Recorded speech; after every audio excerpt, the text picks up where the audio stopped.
know, it may just be me, but I really got a feeling like we could catch fire and have a great season, huh? Now, who's with me? Woo! The electric in the air! Sometimes may be good, sometimes may be The Cleats First, Logic Second Football Podcast with your hosts, Alexander Lauber and Phil Almodovar. Welcome back, one and all, to the Cleats First, Logic Second Football Podcast. Today we'll be taking a look at the European Super League, or at least the prospect of it, the fallout that there's been, and we'll speculate a little bit on this. Phil, how are you doing this week? I'm doing great. So, Alex, let's jump right into it. We have this European Super League, as it's right now being coined as, which involves 20 teams in an annual competition, 15 of those clubs, permanent members, 5 would vary. I'm guessing through some kind of qualification system that hasn't been established yet. And the 15 founding members each receiving a share of $4.2 billion. Alex, this is a big shakeup in the football world. Lots of money we're talking about. Big teams definitely going to be involved. Yeah, definitely an interesting proposal. One that sure seems to be promising to shake up the way that things are going to be running. I know we're getting a little bit clearer now, and I think there's still some gray area as to what exactly it'll entail. There were rumors at some point that teams would pull out of their domestic leagues to play into this tournament. I don't know if that's going to happen. Again, there's some talk of them playing it in addition to, but based off of the reaction of UEFA and FIFA, neither of these organizations are happy, and it'll definitely be interesting to see how they respond if things do become more tangible. So just to make it clear, about a week and change ago, FIFA and all 6 continental confederations issued a statement saying they would not endorse said Super League. Players participating would be banned in major international tournaments, including the World Cup and continental competitions, so Champions League, Club World Cup, Europa League, those ran by FIFA and ran by UEFA. Definitely interesting to see how these organizations are putting their feet down to try and prevent the Super League from occurring, because we'll get into it, but it seems like the main drive behind this for teams too is just money. Yeah, absolutely, Alex. And money is a huge, huge part of this.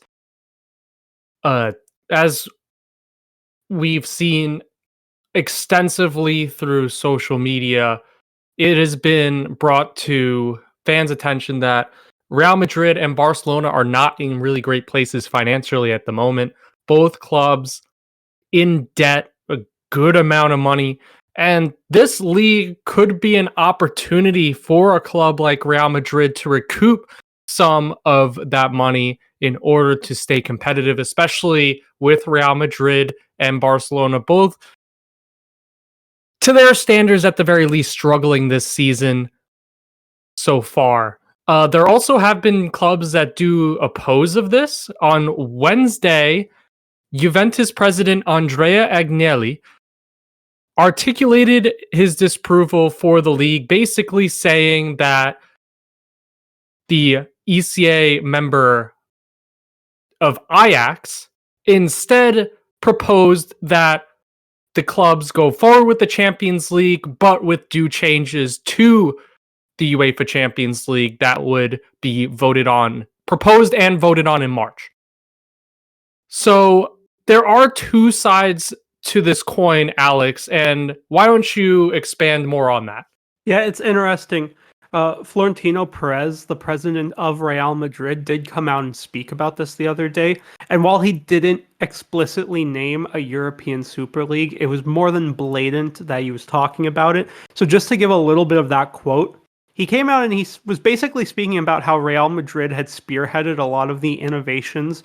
So being an original member of UEFA, being one of the first teams to establish what is now known as the Champions League, He's pretty much came out and said football needs new formulas to make it more competitive, more exciting, and stronger.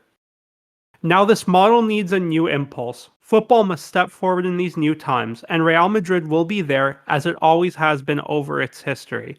So you see certain organizations, and Perez obviously has a good touch on Real Madrid's financial situation. As much as we looking at one of the biggest, if not the biggest club in the world, you look at that situation, and from an outside perspective, not knowing financials, you look at that and you said, okay, Real Madrid definitely are in a club who are struggling financially during this time, like some others are. And I guess this is clearly not the point, because on top of these comments, reports have came out that, and I mean, you can say this is true for any time, but especially now, and especially with Madrid, isn't common to hear. Reports have came out that if the price is right, any Real Madrid player is available. You know, it's an interesting perspective to see that Perez, like some others, are going to justify this as being a way of innovating the sport. But if you have a competition with just several big teams, and it's the same teams, I don't know, how competitive can it be, Phil? That's a great question, Alex. It depends. It really all depends. And whether you love it or you hate it, I feel like this is something that is going to be decided on in the very near future.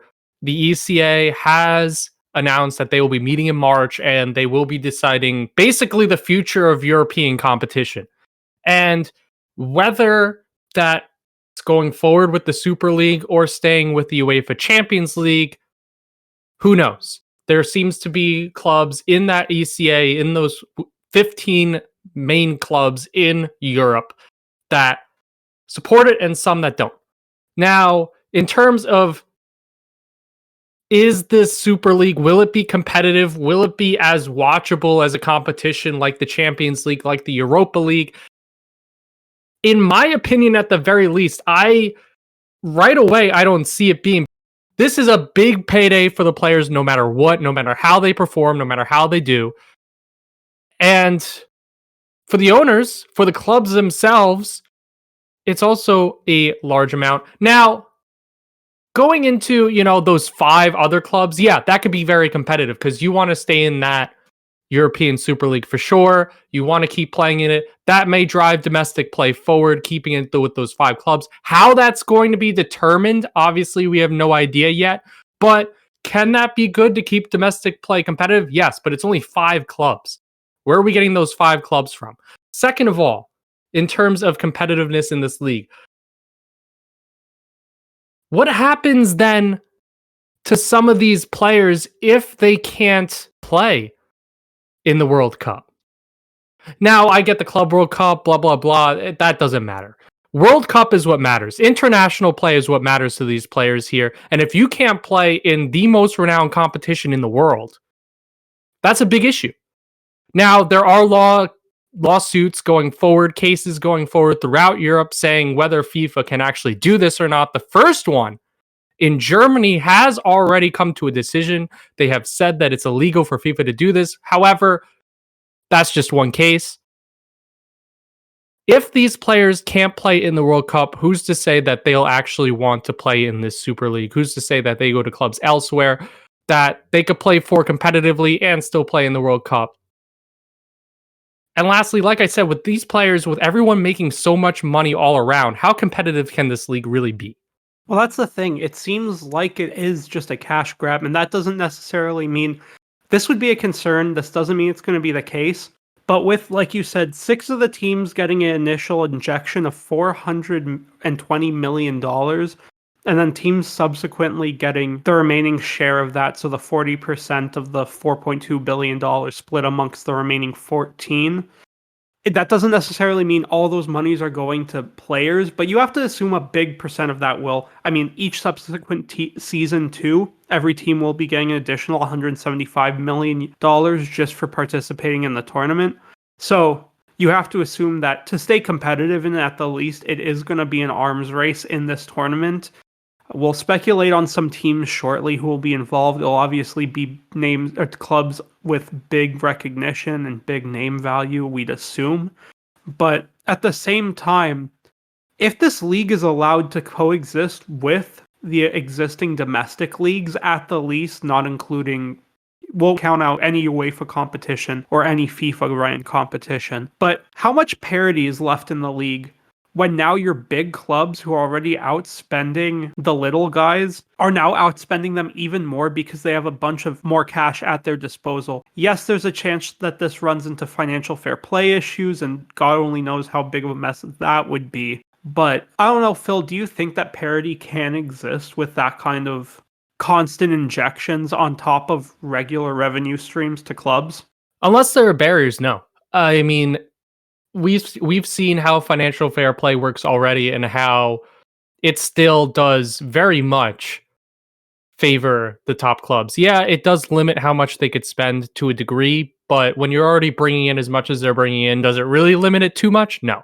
Now you're saying that clubs like Manchester United, let's for all intents and purposes go with England here for now. Liverpool and Manchester United for sure are going to be in this league, no doubt in my mind. They already have a huge revenue base. They already have tons of funds from their owner, from just all different types of revenue streams. Compared to a club like, say, Aston Villa, who are currently competitive in the Premier League, up towards the top of the table, maybe not up where Manchester United and Liverpool are, but are getting up there, are closer in, 7th, 8th, 9th place, that area, and trying to be competitive.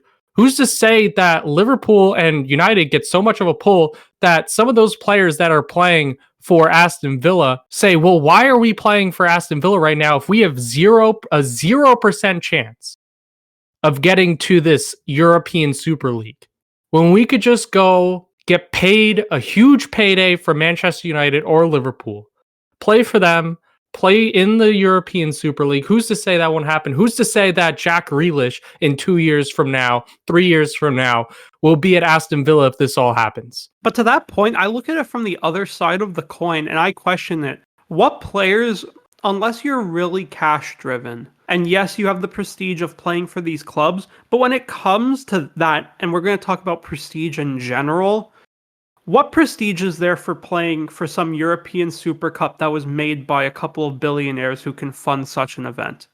Because at the end of the day, if you are Jack Grealish, we'll use him as the example. Obviously, homegrown at Aston Villa, loves the club. I'm sure one day we'll see him leave the club, and I don't see him being there for his entire career and him making that move to a big club. But for a player like him currently, you're playing for the Premier League. You're playing for the FA Cup. Yes, it's less prestigious than the two aforementioned ones, but you're playing for the Carabao Cup as well. All three are more prestigious than some league that would be born out of money. At the same time, if Villa do well enough, there's Champions League and Europa League as prospective next steps, so you can play in European competition. Yes, the lower to mid-table teams aren't necessarily going to be competing for these foreign cups, but it's not out of the question for these smaller teams to still win very prestigious cups like the FA Cup, like the Carabao Cup. And then to that point too, the second thing that I have to question, if a player is truly driven by passion as opposed to money, and again, this is also assuming that that cut of money is going to go to the players. Chances are, then there's a very high likelihood that the players might not see any percent of that and their contracts would remain relatively the same as they are now. So that's speculating that that money is going to make its way into the players' pockets too, which isn't guaranteed. The other thing, do players like Jack Grealish want to throw away their international hopes and their international caps? We know how integral he is to that English team. Just think about it, speculating, and we'll get to the speculation in a minute as to what clubs could play in such a competition. But do you think that Jack Grealish wants to throw away his chance of capping for England at the World Cup, his chance for competing with them in the Euros? I don't think so. So at the same time, it leads to this question of players getting drawn between, do we want to compete for these prestigious cups? Do we want to compete for the clubs that we're passionate about? Or do you want to make the moves to these dream clubs, but at the cost of your other benefits of playing for, and it doesn't even need to be playing for smaller clubs, right? Just playing for clubs in these modest or in the domestic leagues and not playing in this super league. Yeah, and Alex, for sure, that's a great point. You would be able to figure out who the greedy players are and who the loyal players are for sure through this competition. Like we said, like I previous said, we don't know if FIFA is going to be able to ban players from their tournament just based on the fact that they're playing in this European Super League. However, if they are able to, it'll be a very interesting prospect there. Now, the next point I want to get into, Alex, and we could debate about this a little bit if you'd like to, the impact on clubs in smaller leagues, the impact on clubs that currently play in the Champions League, but we would feel like would have a very, very, very small chance of getting into this European Super League. So I'm talking about your Shakhtar Donetsk, your Ferencvaroses, clubs like that from these smaller leagues, whether these leagues are in Russia, the Ukraine, Bulgaria, Austria, Sweden, clubs that make it into the Champions League and get, I feel like, a lot of their funds from being in the Champions League, even if that's getting knocked out in the group stage, in order to pay some of the players that they have. And some of the players that they have are some of the better players from the Ukraine, from Austria, from Sweden. What happens now if there's no chance of this happening? No more of that money streamed to them. Well, I don't think that it means getting rid of the Champions League, because as far as things are concerned, that's not going anywhere. Europa League isn't going anywhere. Club World Cup isn't going anywhere. So those revenue streams aren't going anywhere. I don't think that this detriments teams in those leagues. Again, it's yet to be seen. Do I think that any of the teams that you mentioned are going to be first ballot invitees or the guaranteed 15 to return this to this tournament yearly? No. Do I think that they'll at least get calls to compete and qualify for whatever that process may be? Partially, but I think at the same time, those teams are going to weigh their odds compared to, well, I mean, that's assuming that they wouldn't. It's hard to say for those teams, Phil, because, again, we're going to go back and money being the big thing. You have to assume for teams like that, even if it means not competing in Champions League or Europa League, that money does seem pretty good when offered on the table, the 125 or so mil. I don't know. It's an interesting prospect to look at, because I don't think parity affects those leagues as much as it does your Englands and your Spains. I forgot where I saw the article, and I don't have the dollar figure pulled up. But if Barcelona and Real Madrid and assumably Atleti weren't playing in that league, all the other little teams would suffer significantly with the revenue that's lost and the revenue that they make off of those teams just being in La Liga, just playing in La Liga and just competing against them normally. So there definitely would be fallout. I don't know if the fallout or explicitly would be as big in those smaller leagues. If they come calling, obviously I think those teams would jump more so than some of the bigger teams or some of, these established teams who are fighting for prestigious championships, who are fighting to develop their legacy. For some teams that are just struggling to putter along, I mean, that offer looks pretty good. I don't know about you. Yeah, I mean, the offer looks great. I mean, if you're a manager, owner, I should say, an executive at Ferencvaros, and a big-time billionaire comes knocking at your door and says, hey, we want you to forget about the Champions League, and since you've won your division, your domestic division, 5 times in the past 6 years, we want you to be able to play in these qualifiers to be a team that would be able to make this kind of money. Yeah, of course they jump. But my point that I kind of want to make is, if that doesn't happen, yeah, sure, Ferencvaros has a ticket punched, or one of these clubs that wins every single year, Olympiacos being another, has their ticket punched for sure at the very least to the Champions League. But what's the integrity then of the Champions League if you have this European Super League when you don't have these blockbuster clubs anymore, like Real Madrid, like Barcelona, like Milan, like Bayern, playing in the Champions League anymore? What is the watchability then of the Champions League? At that point, I feel like, yeah, Ferencváros, just for all in terms of purposes of the example, Olympiacos, they're still making money from the Champions League if they still play in it. But who's to say that money that they are making starts declining because people are watching this European Super League and not the Champions League anymore? Like you said, it can potentially affect watchability. But at the same time, the majority of the Champions League isn't necessarily like, yes, obviously all the big blockbuster matches involve these big teams.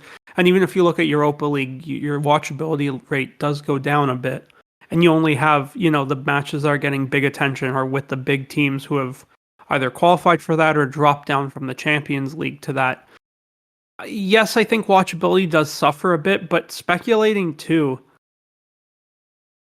if players are incentivized to go look for spots on teams elsewhere to continue playing for Champions League, to play for Europa League, to play internationally, you'd obviously, your teams from Sweden, your teams from the Ukraine aren't going to necessarily be as good.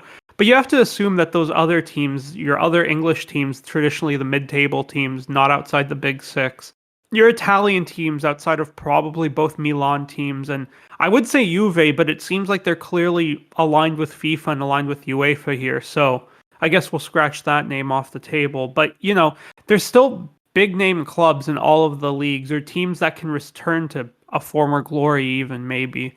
So, yes, it affects watchability, but I really don't know. Like, it's hard to say at this point if it will really diminish the value of those other leagues.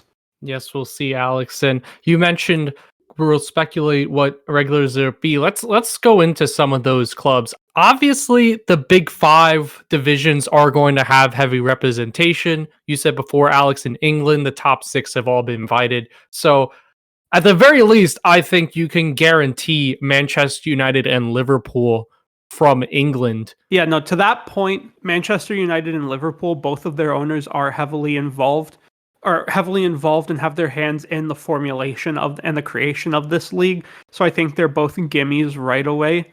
But actually, before we go into teams any further, let's just take into account that these are 15 regulars. So let's just spitball ideas out for the 15 regulars. Why don't we start in England and just, Phil, what other teams do you see being accounted for as gimmies each year in and out? So it's interesting because there are only 15 spots, and it's guaranteed that the European Super League would want to divvy it up so that there are really enough spots to have kind of an even amount from each league. So I'm gonna stay right now with pretty much 3 to 4 clubs from each division, and I'm gonna start off saying that the definite ins from England should be Manchester United, Liverpool, and Arsenal. You could add Chelsea to that, but those are the clubs I see making it in. Just because of their historic prowess, how many trophies they've already won, how big they've been domestically, and in European football throughout history. So those are my clubs there. Alex, what do you think? Well, yeah, I United and Liverpool are gimmies. I would think too, being that they want to make this an international entity, you're gonna want to look at the clubs with the most international outreach. So if you look at Premier League, you're talking Liverpool, you're talking Manchester United, and you're talking Arsenal, possibly Chelsea instead. When it comes to that, I don't see Tottenham being a first ballot if all of those teams say yes. Same with Manchester City. I don't think their outreach is there. Potentially, obviously, the big six are going to be in the fray. But yeah, I agree with you. I think it'd probably end up being your Liverpool, Manchester United, and then, like I said, either Arsenal or Chelsea, leaning towards Arsenal, again, bias aside. Just with knowing their international outreach and the amount of fans that they reach across the world, I think that would more than or less be a gimme. From there, why don't we move over to Italy? Phil, who do you see being asked from Italy to be a regular? Yeah, so my three clubs from Italy would definitely be Milan, Inter, and Juventus for sure. Obviously, the three biggest clubs there, the three most historically potent clubs there. I think you could make an argument for a fourth in Italy as well, whether that being Roma or Napoli. I would obviously lean towards Roma there, but for sure, Juventus, Milan, and Inter. What do you think, Alex? Yeah, I think again that's another gimme for those three big worldwide entities. If Juve doesn't end up playing or does opt against it, I think you're right with either Roma or Napoli. I would personally lean towards Napoli with the legacy there. Again, both good shouts. I think you're going in the right direction if you're looking at one of those two clubs. From there, Germany, I think right away there's probably two straight options. I think you have to have obviously Bayern Munich involved if they want to be, and the other team that would be a no-brainer would be Dortmund. Yeah, obviously Bayern for obvious reasons. Dortmund for sure, just their history, what they've done. If you want to make an argument for a third, I think you could maybe bring Bayer Leverkusen into the conversation. I don't think you include Leipzig. They don't have the history. Like I said, this is a super league. There's a lot of money involved. It's not just who's playing well now. It's who historically are the clubs with the biggest outreach in the world right now. And I think Bayern and Dortmund have to be 1 and 2. I think they maybe only take 2 from Germany. But if you want to make an argument for a third, I think Leverkusen is the way to go. Yeah, that's an interesting call. Again, I don't know if you can make as big of an argument for Leverkusen. It wouldn't be bad seeing them in a competition like that, and with that kind of cash injection, it'd be interesting to see what they can do with their squad. But I mean, so far, if we count what we have, 3 England, 3 Italy, 2 Germany, so that's 8 in total, and we have 7 left. We'll move over there to France. I think in France, Phil, obviously PSG is a no-brainer. As far as a second team is concerned, I think you have a couple of options. The front runner of the bunch probably being Lyon. You could make an argument for Marseille being their history. You could make an argument, I'm sure, for Lille with their history, their prowess, and the powerhouse that they're becoming in France. Phil, what do you think about France?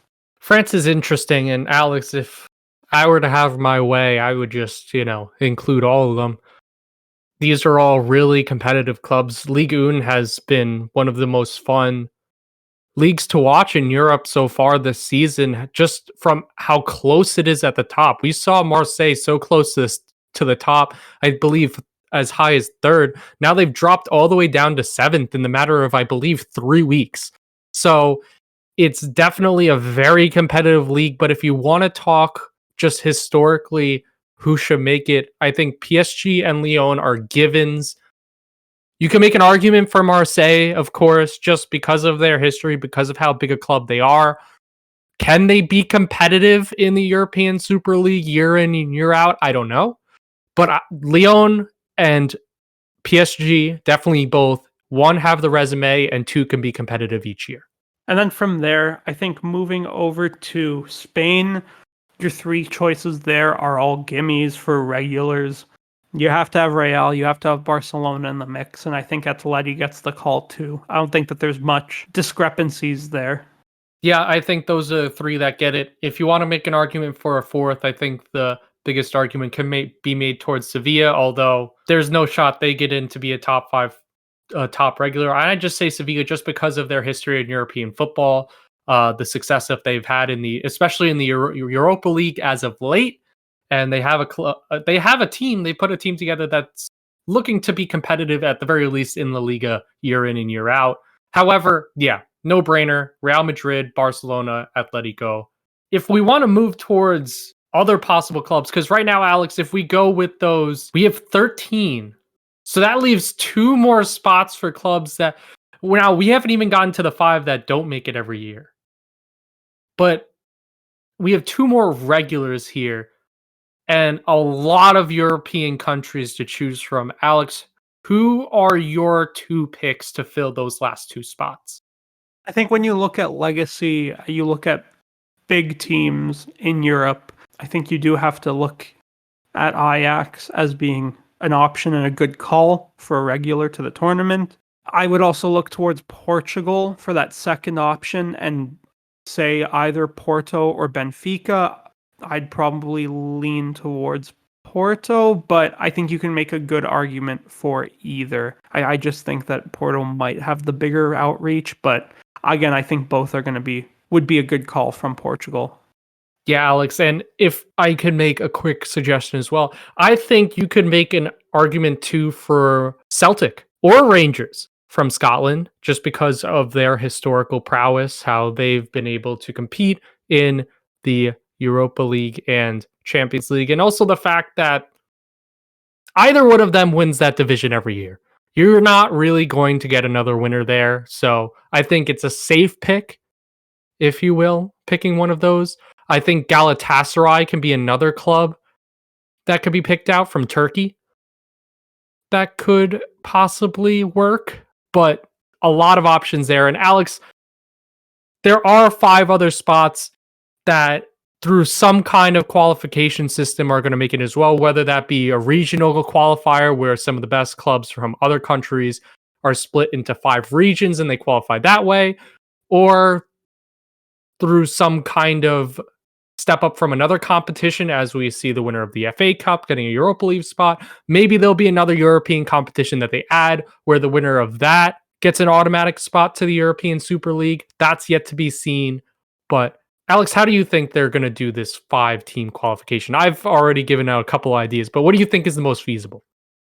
Yeah, I think it would probably have to be a preseason tournament of some sort, or some sort of a tournament to play in based off of league standing. But even then, that goes into cross-dipping with UEFA and FIFA ran events, which I think you might be walking into sticky territory there. Again, I don't know the legality behind all of it. It'd be interesting to see if they could make their decisions based off of league competitions, of club competitions domestically. Again, granted, if teams can still play in both, or can even move. But I mean, that would also be interesting. It's going to be interesting to see how things are decided.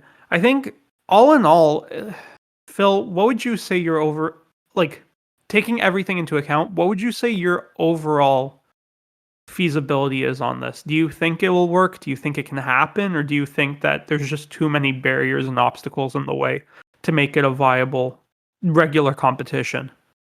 I feel like there are definitely too many barriers in the way. FIFA and UEFA are trying to get this thing shut down in some way, shape, or form. So I think just telling from that there's going to be distaste.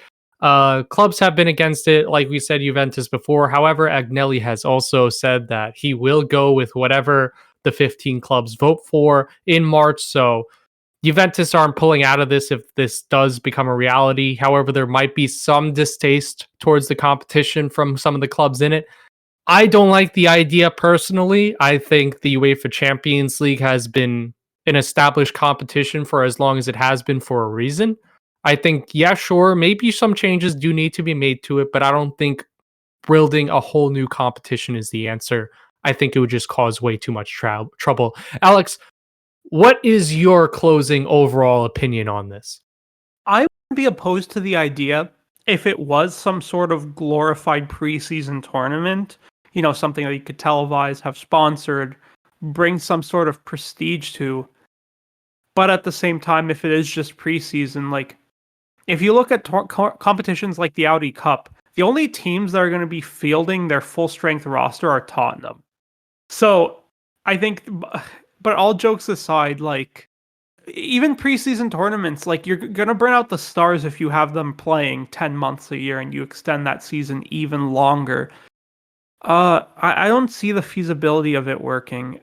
Just more games during the domestic season doesn't work. If you can somehow find some sort of way to harmoniously compete in both the pre-existing tournaments as well as this new tournament. And like I said, if you just have it tacked on to preseason, there's questions of, okay, our team's going to sit back and not play their full strength sides and not play all their stars to try and rest them for regular competitions or trying to find a happy medium, which again, at that point we were talking about watchability beforehand, that does affect that watchability in the long run. I don't know. I'm not necessarily hard opposed to it, but at the same time, again, with all of the possible outcomes of this, I think there's more trouble to it. I don't want to see international competitions suffer from it. I want to see World Cups without the stars playing. I don't want to see the Euros without the big name players playing because they've been disqualified. Like, I want to enjoy the competitions that we have, and I want these teams to make the most of those. If it is just the cash grab, like, I understand it, and from a financial perspective, I get where these teams are coming from. You have teams like Real. Something else that was said the other day was that they're looking to, I guess, either rebuild or update the Bernabeu, and this would essentially pay for the whole new stadium or nearly pay for the complete costs, just the initial $420 million buy-in.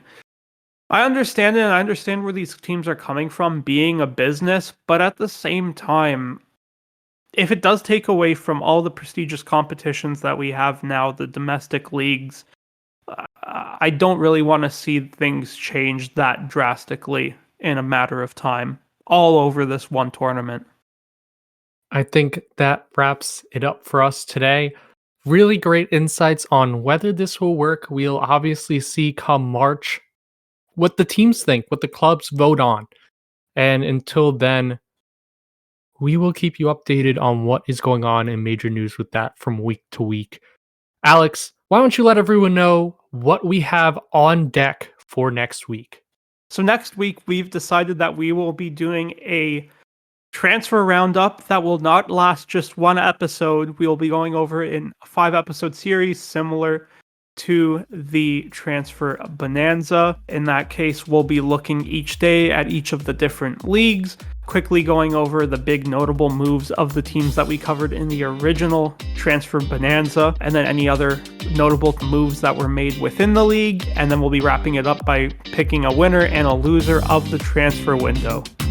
So yeah, Phil, that's it for this week. Everyone have a great week. Thank you for tuning in. And remember, meat first, soccer second.